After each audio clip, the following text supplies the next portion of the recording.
Hello everybody, Rachel Neubeck with OCinSite.com here at the Ayers Hotel. Going to interview the amazing tennis star Lindsay Davenport today, find out a little bit about World Team Tennis as well as her life in Laguna Beach. So how did you get involved with Breakers and how long have you been in World Team Tennis? My first season of World Team Tennis was 19 years ago, back in 1993. It wasn't with the Orange County team, it was with a team in Sacramento. But over the years, it's been one of the most fun things that I do with tennis. I'm excited to play again in Orange County. I've played in a lot of different cities, but being from Orange County and living here, it's a great fit, and was really excited when kind of the stars aligned where I could play in my hometown again. They just made a move. The Breakers have moved. Can you talk about the move and sort of what brought on the move and just the move? Yeah, it's been so interesting because over the years, the team tennis team has played outdoor at one of the clubs, and when Billie Jean first told me that they had this idea to move indoors to the Bren Center and make it a little bit more centrally located for people, I wasn't sure. I've never played tennis indoors in Southern California, but now that I've seen the plan and I've been there a few times and see what the court looks like, I really think it's going to be a great venue. It'll get really loud in there. They encourage cheering. Imagine that. They encourage you yelling for your team. And, you know, sometimes you go to tennis matches and it's be very quiet. You can yell between first and second serves. You can start singing. They play music. You can coach in between points. So you see the players talking to each other.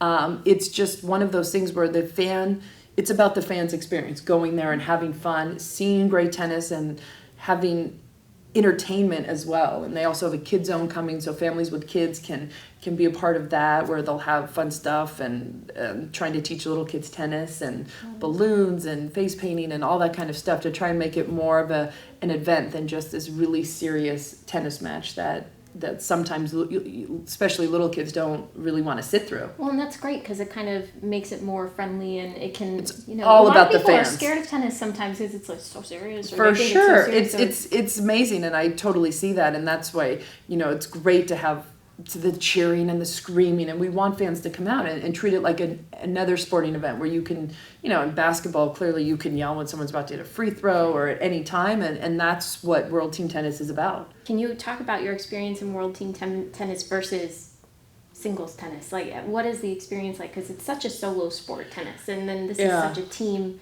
environment. And that's one of the hardest things about tennis and growing up, even playing junior tennis, is you're so alone out on the court, and it takes a really specific type of personality of a person in their teen years that can handle being out there. And a lot of times it's not that much fun when you're out there by yourself losing. It'd be much more fun, I used to always say, if I had teammates.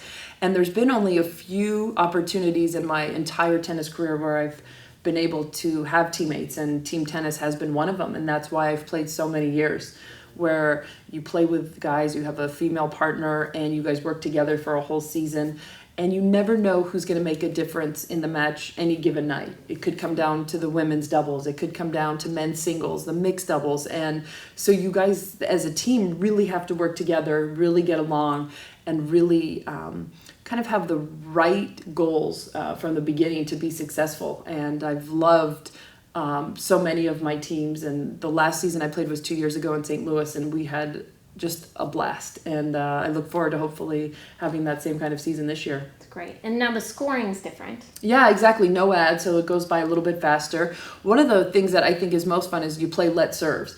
And after playing for so long, you just get used to a let and you kind of stop. And you'll see every player struggle with that in the beginning, and it really speeds it up. There's not as many stoppages of play. We only play to 5, so we try and keep it going, but there's 5 sets of tennis still. You've got men's singles, women's doubles, men's doubles, and mixed doubles. So you see a lot of tennis, but it's a little bit quicker than the normal tournament match would go. Do you feel like it's made you a better singles player playing in a team type environment and with the scoring? It makes you a better everything, because you don't have time to get off to a slow start. So you have to start really fast, or else the set sometimes is passed you by if you get off to a 3-love deficit. It's very hard to recover from. And you have to be very smart with how you play that deciding point. There's not a deuce point. That whoever wins that point wins the game. And so you'll see players get so nervous on these 3-all points. You're like, I don't want to miss. you're just trying to make balls, and because then you also have your teammates there that are hoping you win, and a lot of time matches come down to games won and games lost. So every game is important. Even if you're winning a set comfortably, you don't want to start giving games because you never know at the end what'll be the difference. Do you have a favorite person that you've played with? In Or team people? tennis? In team tennis. Oh gosh, I've been a part of so many fun teams. Back in, I think it was 1997, I played in Sacramento, and I played with, Scott Davis was a coach who lives here in Orange County, and we had a great team. We went undefeated except we lost one match that we shouldn't have lost. And 2 years ago, I played in St. Louis, and another guy on the team, a Romanian guy, Andre Pavel, we became very close friends with, he and my husband, and you do forge these friendships because you find yourself, you play at night and then you literally catch a 6 a.m. flight the next morning. And so you're for 3 or 4 weeks out of the year, you're like doing everything with your teammates. You tend to become close to people you otherwise would never be able to get to know. Right. What superstars should we expect to see this season? Oh gosh, well, I know that Serena and Venus have signed on, John McEnroe, Martina Hingis, John Isner, Marty Fish, Sam Querrey, of course myself, of course, but that's pretty good. I mean, great. To get, especially both the Williams sisters is always a really big plus for world team tennis.